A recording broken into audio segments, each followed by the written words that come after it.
કાઢી લેવાના છે. પછી આપણે મસાલો અંદર ભરવાનો છે.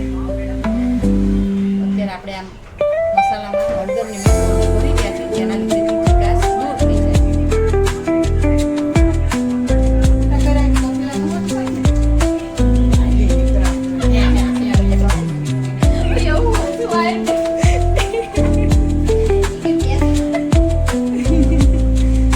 થઈ રહી છે કે આપણી કોકનું સેજ હોય તો એ નહીં હસતા અને લોકોને મમ્મી એવું જ કરે છે કેમ કે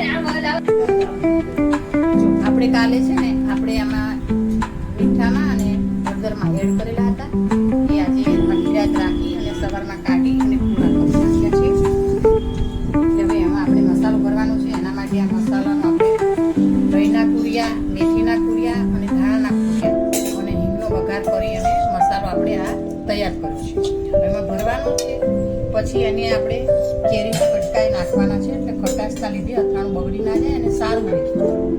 ખટાશ તો નાખવી જ પડે, કેરી નહીતર બગડી જાય અથાણું, એટલે આપણે એને નાખવાનું છે અંદર. ગુંદા હવે ભરવાના છે. આપણે જો આવી રીતે ભરીશું ગુંદાને, ચમચીથી ને ભરી શકાય છે, હાથ વડેથી ને ભરી શકાય છે. મેં ભરી બરણી લાવ્યો. પછી આપણે આ બરણીમાં મૂકી દેવાના છે. હા, આપણે એક એક ગુંદા ભરતું જવાનું છે અને અંદર મૂકતું જવાનું છે.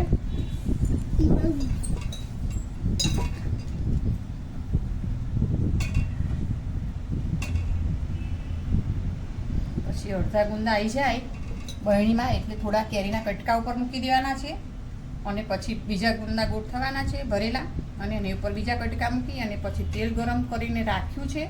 એ ઠંડુ થઈ જાય એટલે આપણે એમાં ઉમેરી દેવાનું છે. આ આપણું ગુંદાનું અથાણું તૈયાર.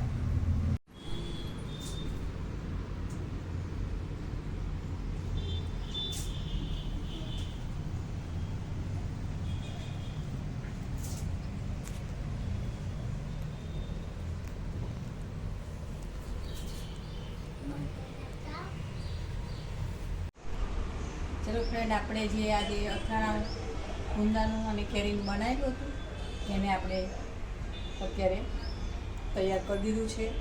એમાં તેલ નાખવાનું બાકી છે અને અંદર ગુંદામાં કેરીના કટકા નાખ્યા છે.